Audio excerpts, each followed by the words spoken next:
Good afternoon. How are you doing?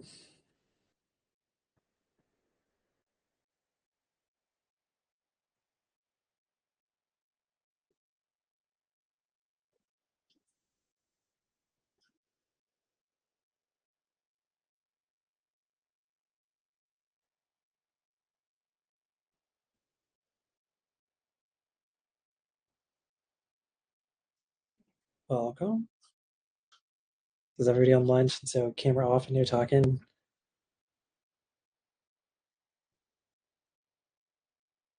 I don't know that I've met either one of you yet. You might have been at one of the previous NLP things, but I always like to invite people to kind of share a little bit about what their practice is like, what stage of practice development you're in, and then what you're hoping to kind of get out of it.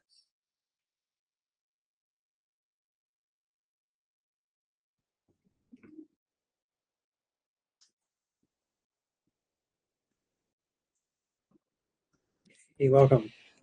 Hey, how you doing? Doing all right. How you doing? Good, no complaints.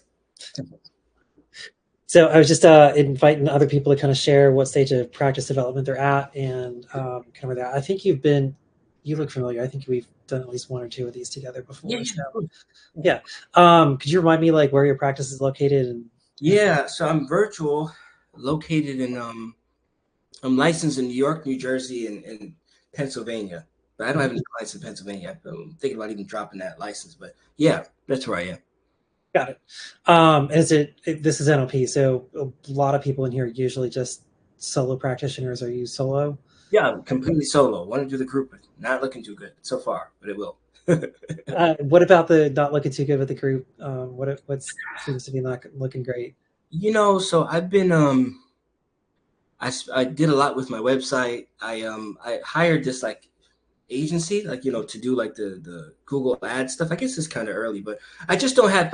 My long story short is that I don't feel like it's right to hire someone until I have like a consistent like referral base. In the last 2 weeks, I probably had one referral, and the last month is probably two. I just don't think it's enough yet, so I'm just trying to ramp that up, and then I can get it going. Got it. So I'm a big network person. So do you do networking? And if so, what does that look like? I don't do enough. Like I Okay. tell people I'm a therapist whenever I can. I have like a LinkedIn account and I post little posts and all that kind of stuff, but I haven't done much. I've been thinking about like potentially some things where I can. I'll be doing like a speaking event in like August, but not like a regular thing. Got it. So, um, those are all good starts. It's just the thing that, having talked to different marketing people over the years too, like there's networking, which is where you get to know people. And so a lot of what Pop really offers in these community events is like the opportunity to get to meet other people that do what we do. And, so the goal is to just get introduced and get known from different people. Marketing is more about kind of closing the deal, and that'll be more like your Google ads and other things like that. And so the networking piece of things takes some time to do, but in the end of the day is going to be the most valuable thing you probably can do. Okay. And so this is true even on today's topic in terms of just trying to have other streams of revenue and things like that. Like if people don't know who you are and what you offer, it's hard for them to know to like come find you for different things. And so Right. um, when I bring on new staff, there's kind of this networking assignment of like, hey, here's some people to go talk to. Here's the kinds of people you're probably going to go talk to as part of this, and have them just start introducing themselves to different people in the community. And like for example, my latest hire right now. Should have just finished lunch with another friend of mine who's another therapist who's pretty well connected in different ways, and so Mm. that should open up some referral networks for her too. Um, the other part of that is another example of the networking thing and why that really seems to be like the platinum standard for everything is last year having a new clinician start out right around this time in the summer. And it's usually a little slower in the summer and things like that. And we were talking about trying to get her some referrals beefed up back in August. And she, like my newest hire currently, like was relatively new to the community. And so maybe knew one or two therapists, but didn't really know most people across the area. And so she sat down and started doing like virtual coffee dates. If you have a way to, like, you could use your LinkedIn profile for this. You could use like Facebook if there's like some Facebook groups and things, and just put out there that, hey, I'm a therapist. This is kind of what I do. I provide these services in the area. Like, is anybody like interested in just meeting up over like online over Zoom or Google Meet or something to have um, coffee, tea, whatever, virtual, and just discuss and get to know one another. And is that like people that you're reaching out, you're targeting, or is it like organizations or? Generally, like I've had the most success with people directly, and then we were as a bunch of group owners discussing like, do you reach out to like say primary care practices? One of the trends that seems to be happening more and more and more is primary care offices are embedding like a therapist within their ranks, so there's an on-site therapist to go with the doctor's office. So um, the the consensus was me reaching out directly to the therapist in those practices is going to have a higher yield for return on referrals, because a lot of times they get overwhelmed. I mean, you think a primary care office is probably going to see, um, you know, you, having rented space in a primary care doctor's office, each one of their doctors carried about 500 people on their caseload. Hmm. But again, they're most of them are going to be seen maybe once, twice a year. So uh, the doctor themselves is maybe not the best person to talk to, but the therapist that's getting all these referrals of like, hey, why don't you talk to like, Joe on the way out and see what they say. The therapist is going to have a better sense of like the amount of traffic and should hopefully like have a sense of like, am I the right fit for this person, or is it going to be better to refer them out? Because I mean, we're all therapists. The typical therapist caseload is going to be, you know, probably 30 to 45 a month, depending on how many you're targeting a week. Yep. Yeah. Okay. It's a good Yeah. idea. The other piece of that is if you have a network of people that kind of know your skill set and interests, and you are looking to add some additional revenue streams, then you already have an existing audience to kind of like present that to say, hey, like I'm now offering this e-course, or here's a free mindfulness exercise, or I posted some content on YouTube and or Instagram or whatever platform you want to post anything on, and that's going to then translate back to uh, what's going on in terms of like referrals back into your practice. Hmm. Yeah. Okay. One last thing, since we're talking about referrals and hiring people too, it's there's this kind of interesting like chicken and egg, cart before the horse thing, and you could do Yeah. both at once. So when you add a clinician, that's a new thing that you can then draw referrals into, because they're going to have a different interpersonal dynamic. They're going to have a different skill set. Like my latest hire just got her death doula certification Mhm. this spring, so that's a really unique and she really enjoys working with grief in that population already. And so to have that plus the death doula thing, and not having a whole bunch of specifically grief therapists in our area, that actually creates referrals, because you have it's kind of like what we're talking about today, having a diversity of revenue streams, because you have a therapist, or I have a therapist now that specializes in grieving, dying, and mortality. And then that's different than the just general mindfulness thing. And so diversity can show up among your team as well. And it still would be helpful to have people on point in terms of, some greater just kind of centralized theme for like the practice. So for example, if my friend's practice is primarily kids, I have another friend that runs a primarily couples in therapy practice. And so for them, those are their main themes. They also provide other services as well. It's not strictly um, just kids or strictly just couples in those practices too. I got you.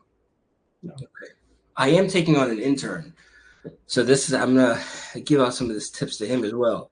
Like about it's weird because when you're virtual, he lives somewhere upstate New York or something like I think, or Mhm. somewhere. I forget where it is. It's hard to tell him like, okay, go to your local this, and that. But I could do the same thing with him. LinkedIn, he can identify some people and you know start reaching out. So this is helpful. Other good things, and somebody else pointed this out, was go to Psychology Today and start scrolling through Psychology Today and find the people that are like, hey, I'm not taking anybody on because it means they're full. It means they're probably still getting referrals. And it's also helpful to do it is helpful to find people that are in the same niche that you happen to be in, because they're going to get full, you're going to get full, and then you have like backup for when you both, say you work with 12 fingered, like on the left hand, elephants or whatever it is, right? Like if that's your niche, and if there's somebody else that has a similar niche, then you all can kind of overlap and trade a bit, because you kind of work in those same circles. Right. Yeah. Okay. I didn't think about this. So those people that say like not accepting new clients, Mm-hmm. I didn't even think about reaching out to them. Those are excellent people to talk to, and at least in our area, and we were having this discussion Friday in a monthly group meeting. The the interpersonal connections, and specifically with other therapists, I'm probably going to branch out or try and experiment and try and get into with some doctors' offices, and maybe like if there's an embedded therapist, get in directly with them. But consistently, the feedback from all of these different other fellow group owners have been therapists are your most reliable referral sources. Like prescribers can be, but a lot of times prescribers they're going to have hundreds of people on their caseload as well, and they're not going to see them every week typically. Once people get stable, it may be 3 or 6 months in between appointments, but just because of the sheer volume and probably the volume of therapists that they're acquainted with, they may lose track unless there's some kind of regular engagement with them to say, hey, like I work with this population, it's really good. Yeah. Gotcha. Okay. Yeah. Yeah. Cool. Amy, welcome. You're, I guess, having networking issues or something, so you pop out, pop in. Yeah. Oh, you're on mute. You're muted. But I want to say something really quick. Yeah. You're having issues with like connection problems, try doing this on Google Chrome, because like the past, I don't know, however long I've been doing this, I would have to keep signing in, signing out. It was the weirdest thing in the world. And I have to watch the replay, but or just try a different browser if that's an issue. Got it. Cool. Thanks. So, Amy, welcome. Is your, let's see, are you typing in the chat? Oh, got it. The audio is not working. That's a bummer. Um, yeah, it's got the little white thing. I'm trying to see if I can like unmute on my end. I don't think I can, Probably. but Let me put some in the chat here. cool. I guess in the meantime, is it Joanna? Like, is that yes, Joanna. yes. Hi, Yeah. how are you? Welcome. Yeah. So where am I? So let's see. I'm located in Dallas. I have been in private practice since December 2022, and I have been almost full, for the past year, year and a half. I work only 9 to 3 p.m. because of my children, and I turn a lot of referrals away. So this is why I'm in group practice launch, trying to see, how I can start hiring more people. I have posted the jobs, and I have interviewed a couple of people. I'm still interviewing. I'm having an issue. I am not finding enough qualified candidates. For me to interview to say like, yes, I'm in love with this person, right? Like I would like to have them on my team. And I wonder, is it because of the W-2 flat fee rate that I'm offering, that it might be too low for a licensed clinician, even associates? I'm in the state of Texas. I'm in Dallas. I'm offering about 45 for interns, 50 for fully licensed clinicians, but I don't know. How does that sound? It's really, really, really state dependent. And if you're an insurance based practice, it gets to be really difficult because you're really capped by what the insurance is going to pay. And from my understanding, North Carolina, at least for some payers, is one of the higher in the country. Which is surprising because I know plenty of people that live in New York, and the reimbursement rates for New York for a lot of things are much lower than what we get down here. And you would think it would be different because New York's kind of known for being a little more progressive than North Carolina happens to be. It gets difficult because everybody's pricing model and the math works out differently too. I don't know what kind of room you would have to consider like raising that. The other thing is, and we were discussing this again on Friday, is just the competition landscape for candidates is changing a bunch. There was a recent article talking about how LA Mental Health has eliminated all of their like corporate locations, and so LA is a big private equity backed company. You're nodding your head. A lot of people seem like they've heard of them. Their pitch has been something that a lot of us actual independent group owners have said is unsustainable and unrealistic. And so the pitch about the number of like clients you can see, and then the pitch about the amount of money as a clinician that works there that you're going to receive, they just don't math. Like the math doesn't math very well. And Yeah.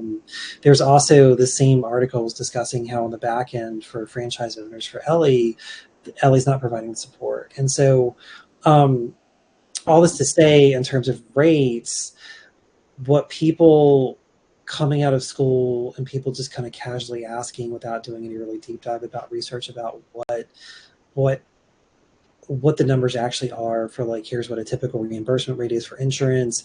If you're looking at overhead, this is what it would look like if you were solo practice and independent. You might have less tangible physical brick and mortar type overhead.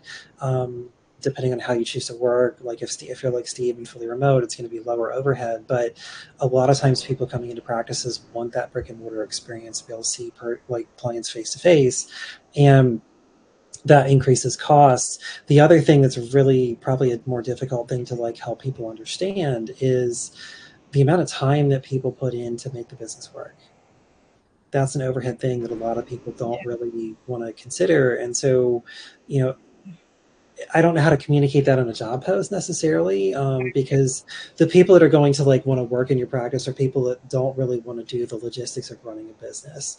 Those are the best candidates you can find. And so then trying to help them understand, like, if your reimbursement rate average for insurance panels in Texas, let's say, is going to be in the ballpark of $100, then something like in that 45 to 50 range is going to be about realistic for what you can afford as W-2 practice.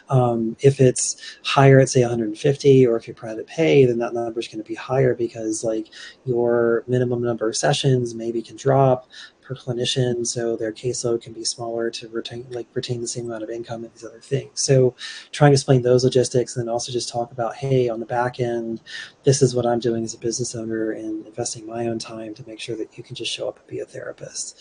So it's also graduate season and new license season, at least here in North Carolina, to where a lot of people that graduated in December got licensed a couple months ago, depending on the board. There's a second cycle of those people kind of finishing up now, depending on when they took their exams.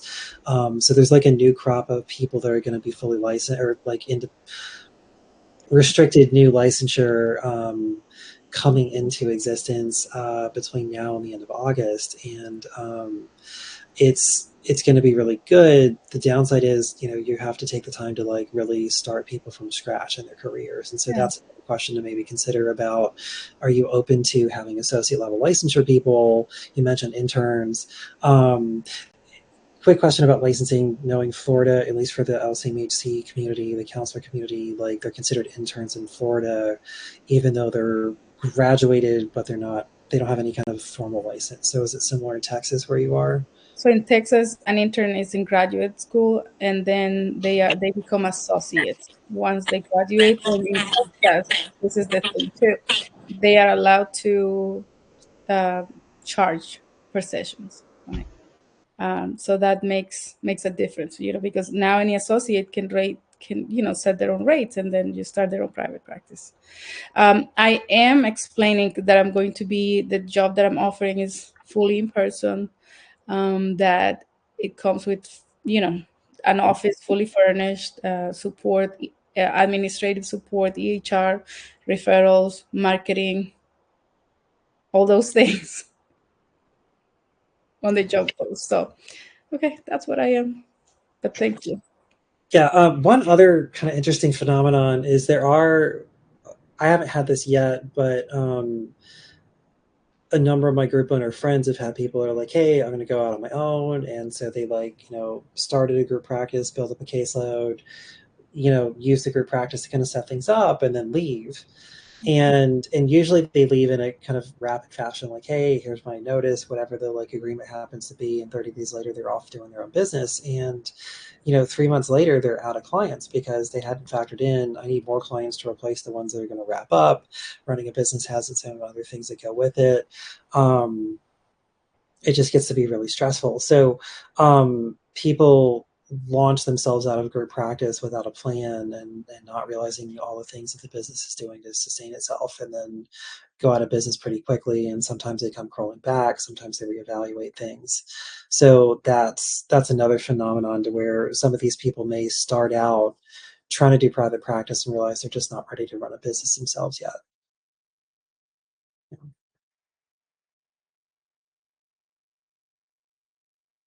So Amy, did you manage to get your audio working? See, did I? Yes. Yay. Welcome. Okay, thank you. Yeah. This is my first next level practice meeting, so I just signed up last week. And I know part of me is like, I don't even know what questions to ask. And so just listening has been really helpful. I popped in right at the moment where you were talking about reaching out to people in psychology today whose practices are full. And I was like, wow, that is really great insight. Thank you. So I'm really kind of here to listen and learn and just absorb what everybody else is doing. I am currently working with like the online platforms like Grow and Headway to get referrals, and so I'm kind of at that level where you were just talking about like not quite knowing like the smooth operations of running my own private solo practice. And so I have some things that I did well on my own and then other things that I didn't. So on the business end of it, it feels like a lot of patchwork and Swiss cheese over here. So I'm just glad that I have people to be with to have some direction. So my experience of doing it's been private practice since like really the end of 2019, and I've done solo and group. It always feels like a patchwork, and if you can get the patchwork, like if you think of like Legos and like what a toddler's going to do, and just assemble things with all different colors, like the more you can have stuff maybe the same color or color coded as a piece of patchwork, that's probably like a healthier framing about how this tends to go.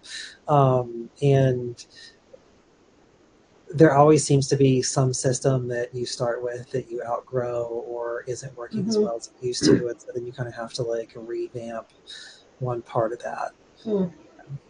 Thank you. That feels very validating to hear, because that's exactly what I've been experiencing, where I'm like, well, this doesn't actually work for me anymore, and now I gotta shift over here. And so, and just finding what does work for me when there's so many options out there is kind of also like a maze. So it's just nice to have other people who are going in the same direction and helping me ground myself and thinking about this more strategically versus like out of necessity.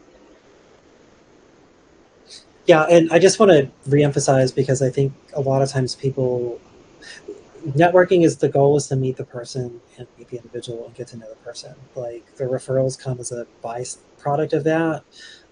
So I'm just mentioning this because if you go in and you're like, hey, let's meet, and then hey, how do referrals work? Yeah. That's going to kind of kill off the conversation because it switched over to marketing mode and took away from the networking piece of things. Yeah, absolutely. It's funny you should say that, because I thought to myself, well, I was like, isn't that a little bit like too, like, for lack of better words, predatory, you know? Like, I was like, I suppose you'd have to, just find somebody you think you can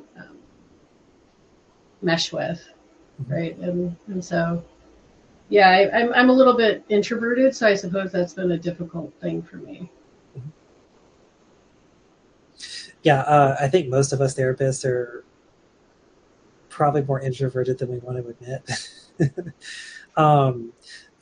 The pandemic honestly like was real interesting because I think it forced a lot of people to be more open. And again, if you're just booking like 15 to 30-minute virtual coffee dates with people online, it's a pretty low barrier to entry. And you kind of do that like, hey, I've got lunch from 12 to 1 between my clients, like, are you free? Would you like to like just chat while we eat lunch together or something like that? So any of those kind of things tend to work out pretty well.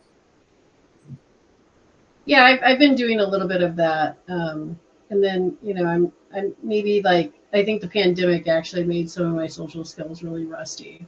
So I'd gotten really sick.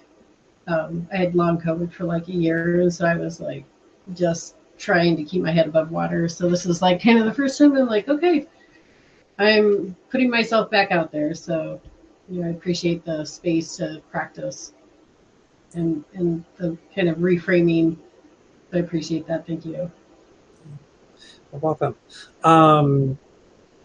So there's Ilona, I hope I'm getting your name right, Nate, and the other person here, it's just, I'm not sure what your name is, it's just your email address. So any of you all are invited to chime in, say where you're at with practice and what's going on. Welcome. Hi, Andrew. Hi, everyone. So I feel a little bit like in school when you are not completely done with your homework, but you're asked to present on something. And I'm thinking about my private practice, and I'm in that process. Like I'm with you guys in that group because I don't have a final product yet. My group practice is still something that yet to be developed, and there are like missing pieces. But I think that coming to the group and checking in with everyone else is kind of it is a supportive environment. And as soon as I start hearing that, oh, I'm working on that piece, or I'm working on that piece, so then it does get it does get easier, because working as a telehealth therapist is very isolating. So being connected with people, even at the different places, at different levels of building their practice, is very helpful, because everyone's here working on some sort of thing and is trying to get forward and ready to share their experiences. So I'm very grateful for this space. And the conference was the same way. The conference that I've attended in person was like, people were just a blessing, everyone. So I'm looking forward to maybe the conference coming to New York at some point. Because it's Yeah, I was gonna say, like, they've already announced dates for next year's Group Practice Boss Conference. So it'll be back in Traverse City. I think they're planning to have it there kind of on a regular basis. So it'll be the first weekend in May instead of the second weekend in May, it looks like. so okay. Yeah. Who knows? Maybe you'll come to New York. But talking about my process, I'm very close to. Right now. What I'm doing is I'm working with EAPs. I'm working with as a consultant. I'm working as I'm connected to Allmine Headway, but I really want to be on my own and not to deal with Allmine Headway.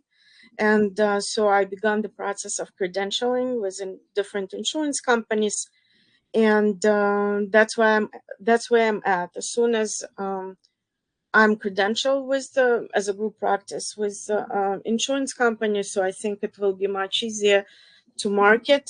And as soon as I feel that there is a lot more flow, probably towards September, October, so I will be in the process of hiring another person, at least part-time.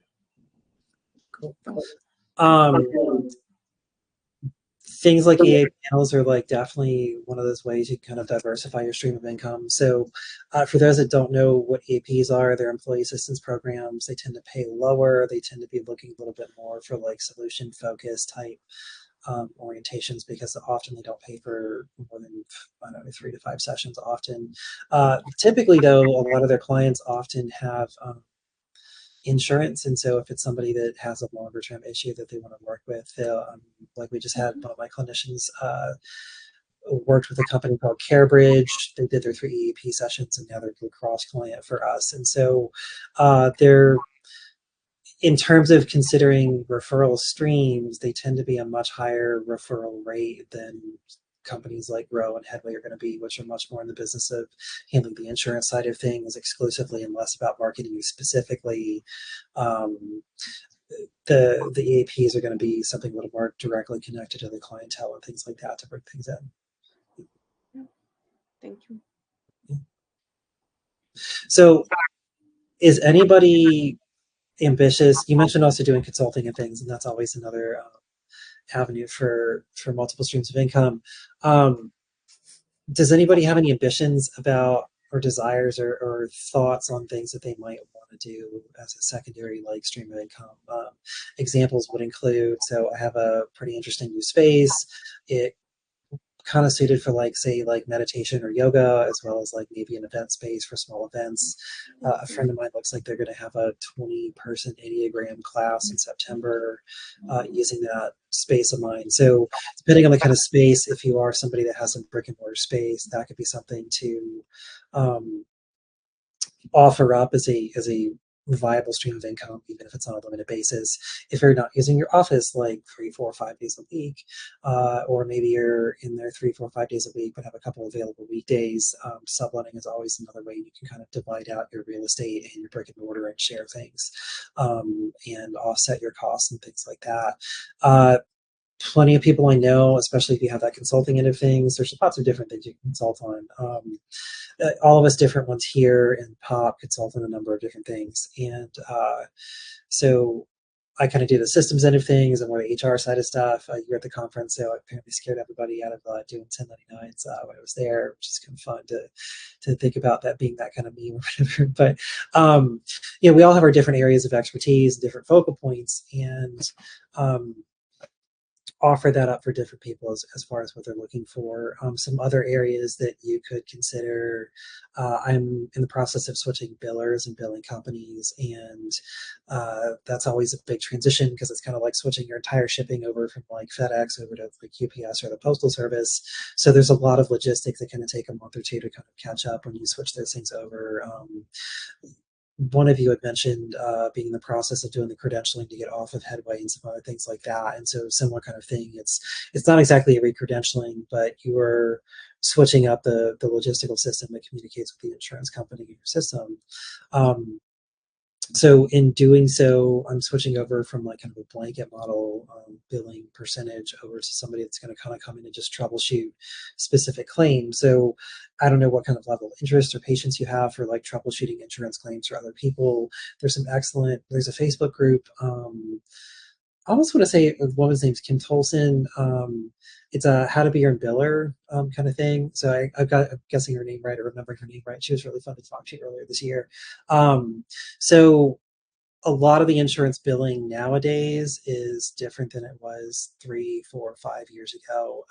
And really what that means is that simple practice is still pretty simplified. There's not a whole lot there. They basically kind of like, create the claim, stick a stamp on it, send it in the mail, and then eventually something comes back in the mail. But the real full tracking process through the entire process isn't as robust as some other options are nowadays. And so 4 or 5 years ago, you really did typically need somebody that did billing with a much more robust system.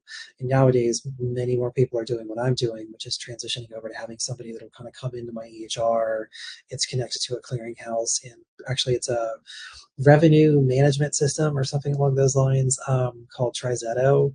And so they do an enormous amount of like back end. There's verification of benefits. And so the way it kind of links up with my system is you have my system, which is Practice Q, Intake Q, depending on how you come across their website. And then you have Trizetto, and then Trizetto's entire back end I have access to. And so it's two separate things. My understanding with Simple Practice, which uses Eligible for the clearinghouse, is you don't get any separate information with Eligible any more than you do with Stripe and use Simple Practice. So you kind of have access to the entire logistical back end of like USPS. So one stream of income that could be a non-client thing in terms of our traditional therapist clients would be helping other people sort out their claims and figure out what's going on as a possible thing. And that's still, person to person time. So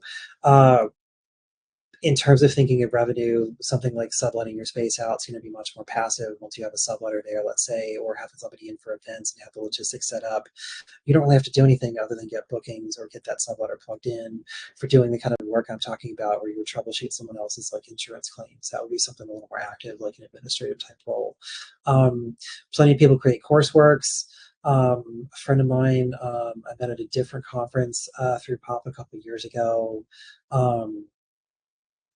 She ended up creating some kind of deck of cards. I think it's for families and kids. It's there's cards have gotten to be really popular.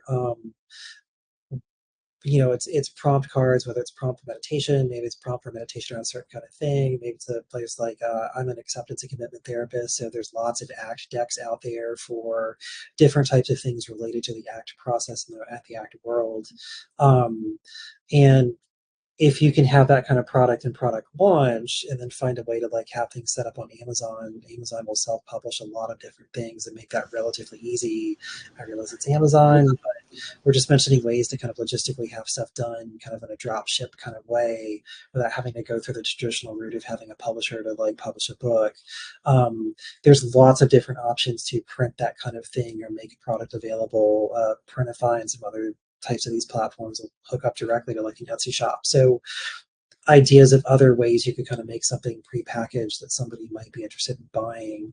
A colleague of mine down here, I used her phone for a while until we switched over to like a CRM system. But for tracking wait lists and referrals, she had a really awesome Google form you could purchase through Etsy for about 60, $80, depending on if you wanted the solo practitioner one or the group practice one. And basically what that would allow you to do, you could set up with Google Workspace, have a HIPAA compliant form, embed that on your website, and then clients would come in and complete a number of different information bits and request to be on your wait list or request to get a booking, these kind of things. That's something she sells in her Etsy shop for, that $60 to $80 range. So those types of things are things you can kind of build out and offer people. If you have a specialty in a particular area, let's say you're like an ACT therapist with like a specific amount of training, or maybe you're like a CBT for insomnia, let's say, you could maybe create some content that would be good, viable client handouts and offer that and market that to other clinicians that they could then download and use for their clientele and things like that. So this is just a range of different ideas that people have done that I'm familiar with that have turned out to be somewhat lucrative for them in terms of having additional streams of income with, probably some initial setup, but not necessarily any like not much ongoing like regular work in terms of the type of work we're accustomed to do. So any ideas from people about things that, hey, how does this person do this kind of cool thing? Or this is something I found. I know Kim Tolson would be one that does some consulting around how to set up your own insurance billing, and things like that. So that, again, that's the consulting thing. So that's marketing from a consulting angle to do one-on-one work primarily, or teach classes. You also could do recorded content. So if you had a content kind of idea that you wanted to record and maybe had like a subscription on YouTube. I've noticed on Instagram recently that everyone's like, hey, subscribe to my Instagram channel. Like, well, why? I get the same content for free, but that's just me. And or Patreon or Patreon or however you say it. There's a lot of those different type of platforms that you could create content that would then be marketable as like an e-course.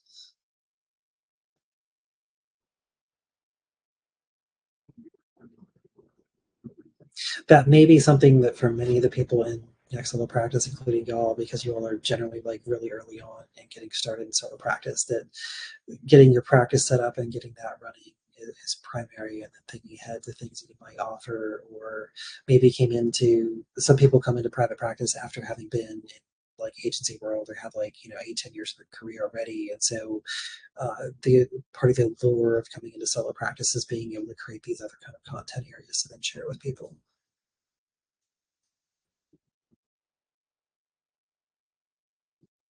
See some head nods. Yeah, I think so I have a course out there. I did it through Mental Health Academy. The way it works is a little awkward because they don't sell the course as like individual. Like if you saw my course, I don't think you can just buy it. You have to like subscribe to all their courses. I just think it's not a good model. But anyways, I'm thinking about at some point creating a course again, but just for myself. But I'm just so overwhelmed with everything else going on. It just seems like that's a later on down the line kind of thing.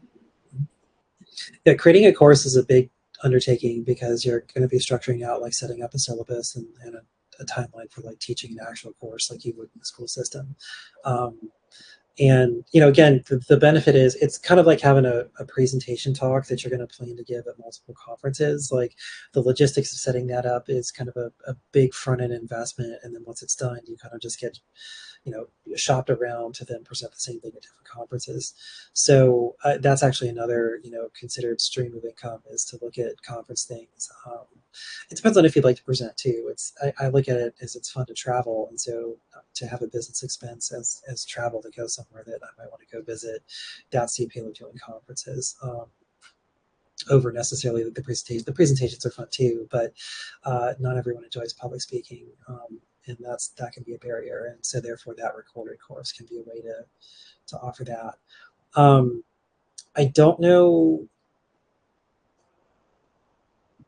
Mental Health Academy sounds really familiar. I feel like I've downloaded a couple of their like credential courses that were kind of one-offs, and so like there's like a disaster mental health credential certification I'd gotten one of my first years of practice, and fortunately it doesn't expire. I still haven't actually taken the course, but that was a, you know, some marketing email came through and was like, hey, normally it's $300, it's on sale for $100 right now.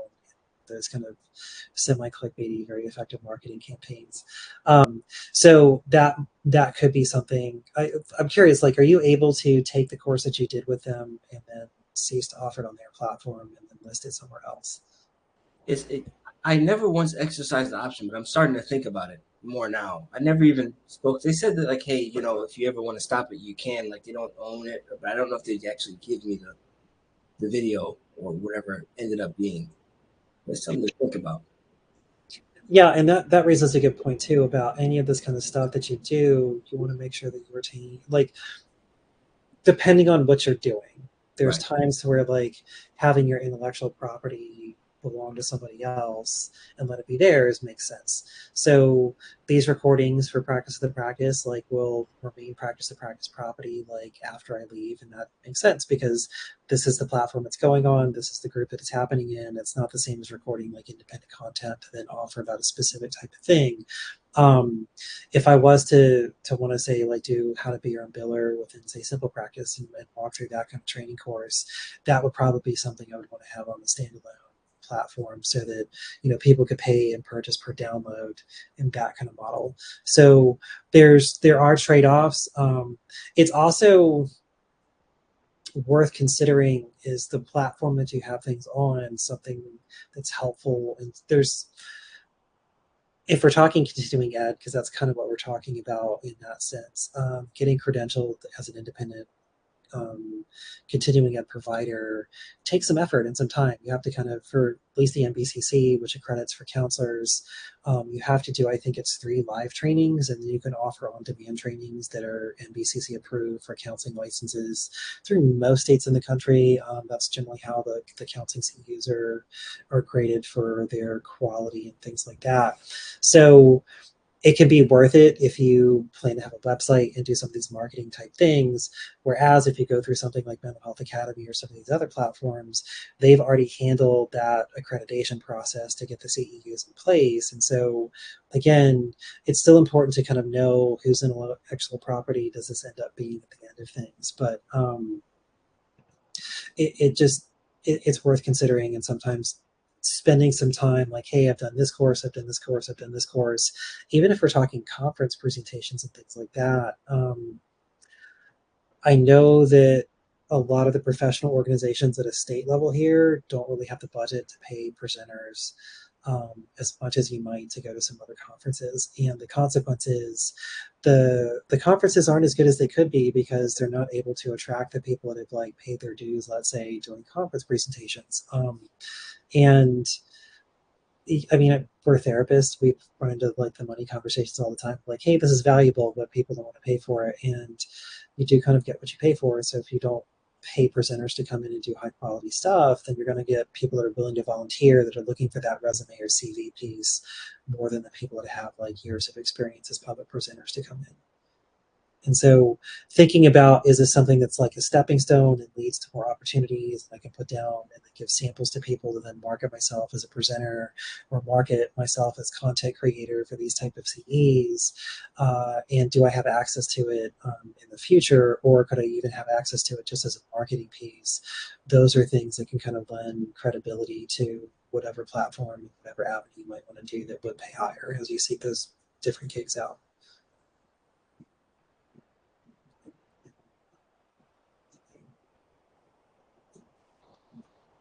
I have a question. Can I ask you, Andre? Yeah, please. I have a question. If like, what would be the models? I think that we touched upon it briefly, but maybe I wasn't paying attention too much.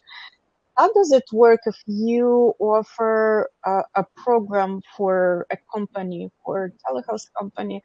So that would be offered to people that are connected to this company.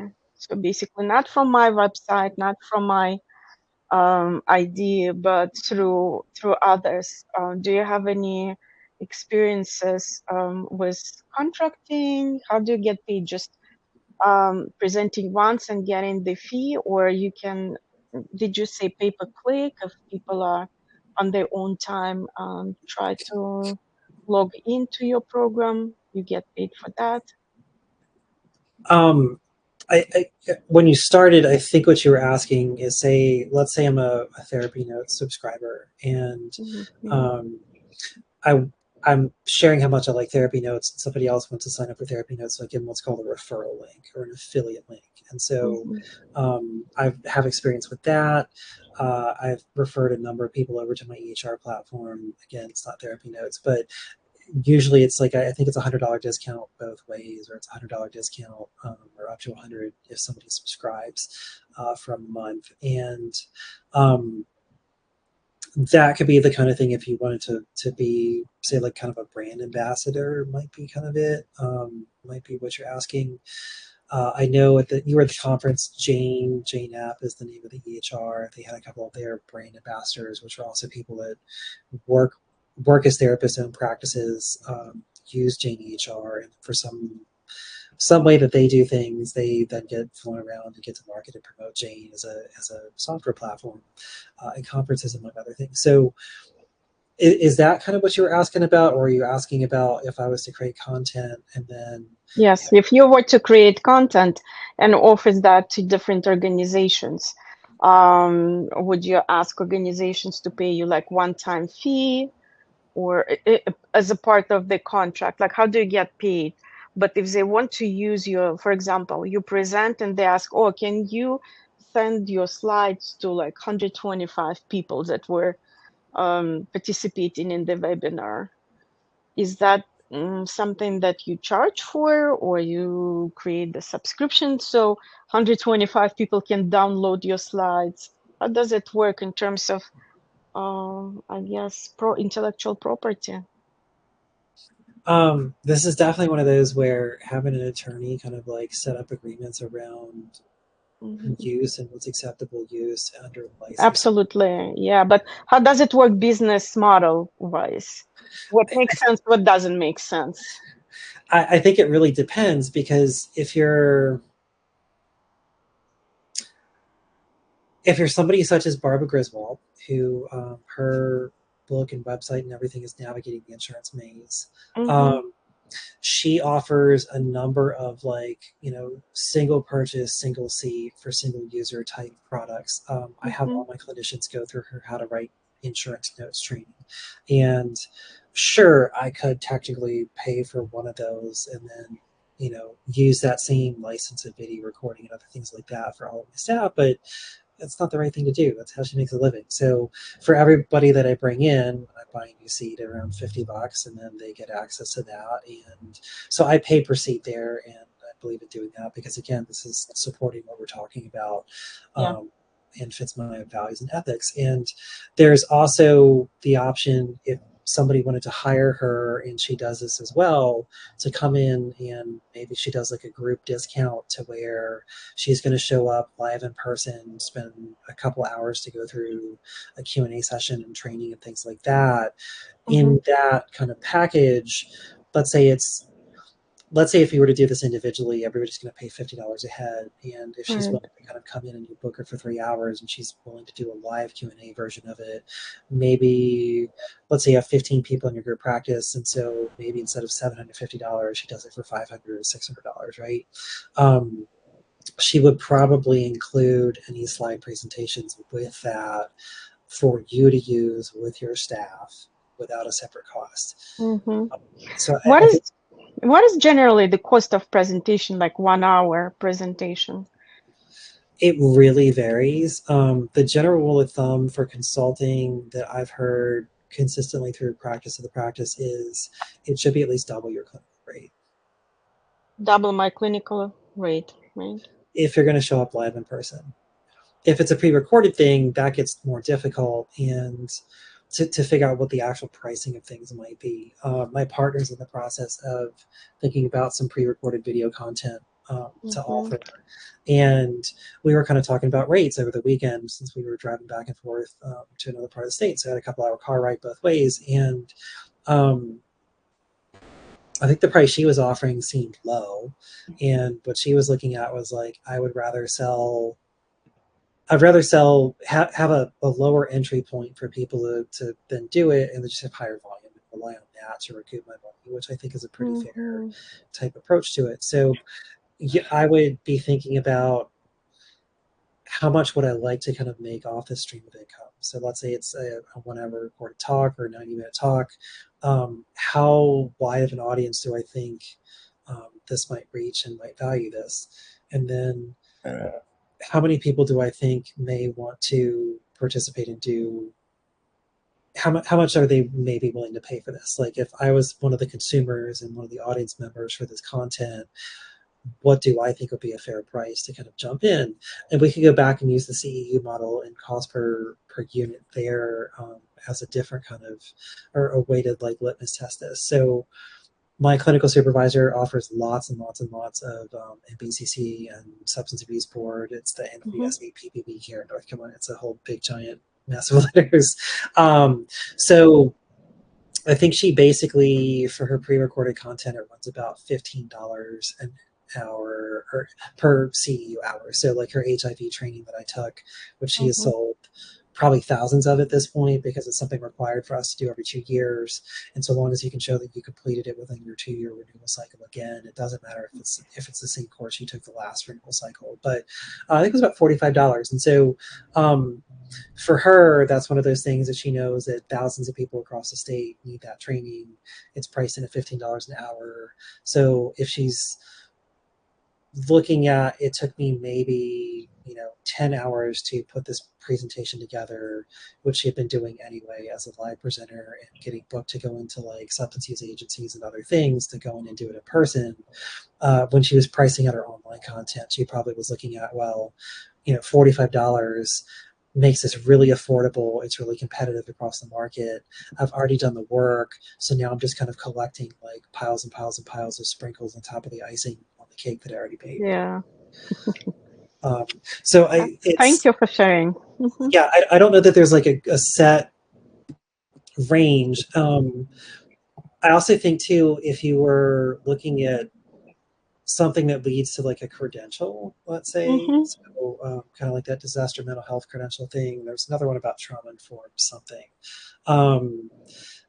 Anyway, those are credentials that Mental Health Academy or whatever the CEU provider kind of made up for themselves. And so it's a package of, I think they're both like 18 hours of actual content. You get 18 hours of CEUs out of it. So there's that value priced out at, on sale for $100, really good deal for 18 credit hours. Like that's a lot. That's probably half of what my license renewal will be. And it's specific and focused in a particular content area. So I don't mind that being a little higher. And then for people that do pay attention to letters, you do get to say, hey, I've got these extra letters behind my name for whatever that's worth. That may be worth pricing a little higher. It's still not going to be the same as like Gottman training or EFT or SEP or EMDR, these other things that are these like very well established, very high, very internationally renowned. Yeah, they are. But they're also not as expensive. Like for looking at Gottman, for example, not as expensive. Like you can allow yourself like once a year to take something that you're gonna be certified. I just had like I can't say it was like completely sad experience, but as I'm doing my private consultations for universities, I was asked to present on one of the mental health topics for professionals, not for students, for academic advisors and faculty. And they said, oh, it's going to be in person. And I was doing just some other consulting work. So that was kind of a cherry on the top, like kind of a favor to do for human resource department. And my understanding of like it wasn't to be a big group. Like I saw that I did pretty good contracting for a couple of hours, and I said that I would create the content. I had some of the content, but I was also customizing that for based on my research and what's not. So when I arrived, it was a group of 125 people and probably another 50 on the web. And also I got into a hard situation because they asked for my slides, which I was not um, too too fond of sharing because it wasn't something that was agreed upon. And I was like thinking to myself, I got out of situations. So like I gave like there was a resource page and something basic, like a homework that I could set part of the presentation, not a whole presentation. So but let's say like a quarter of presentation where I would share was like a resource page and literature to read and some examples of exercises. But I was thinking going forward that I have to pay more attention to that also as being serious. It's not a favor, it's like work, and I'm professional. So kind of looking at a business model and how do you produce a professional offer letter to, you know, either businesses or universities or public school system when you want to present or you have a subject to present or use something that is you certified. So it was helpful. Thank you for sharing the models. One of the things that's really difficult now is in thinking about things is, 20 years ago, if you walked in and then gave people a printout of your slides, it would be a whole lot more difficult for people to replicate that and then spread it around, right? And now, like, Yeah. anything you scan, just the basic apps that come on your, like, Very Mac easy. or PC, like it'll you can like highlight text and it'll automatically do that. And so and also just storage size and bandwidth and the ability to like email attachments that are really big. I mean, there's preventing people from like spreading your stuff around is a lot more difficult. And Yeah. And I would usually, be and I would be upset too if I walked in thinking it was going to be 20, 30 people and now there's 200 people and everyone wants a copy of my like slides and everything. It's like, well, no, if I really want to do that, yeah, right? I'm not too sure. Yeah, I'm not too sure because it's intellectual property. You spend hours on reading the literature, collecting the articles, going on the website, speaking with other professionals to build something good quality. And it's not necessarily and they ask like in advance to send them my whole presentation. They asked me to send in advance. I said like I'm still working on that. But after all, I was thinking about the interpretation, how did it come out, stuff like that. They were thankful anyways because it was a good presentation, good workshop. But I was thinking that before I go on that endeavor, I need to be more careful. I'm very generous person, but at the same time, I want to be careful and fair to myself because that's the only earning at this point that I have. This is professional. I'm not doing that as a favor. I'm not doing that as a favor to a friend. I'm doing that as a professional. So I want to be presented professionally, treated myself as a professional, but also ask for to be um, to be paid as a professional. Yeah, and this is where having those kind of, I think one of the biggest takeaways, and I know we're kind of coming up on the end of time, is any of this stuff, and this is applicable for like running your own practice too, to survive doing any of the work that we do, whether it's like our solo practice, whether it's shifting into a group, whether it's doing any of the kind of business ideas that we're talking about, doing this work in the way that we choose to do it for ourselves requires boundaries and practicing setting boundaries, being really explicit with them, and then actually following up and enforcing them. Yeah. Absolutely. Correct. Yeah. Thank you.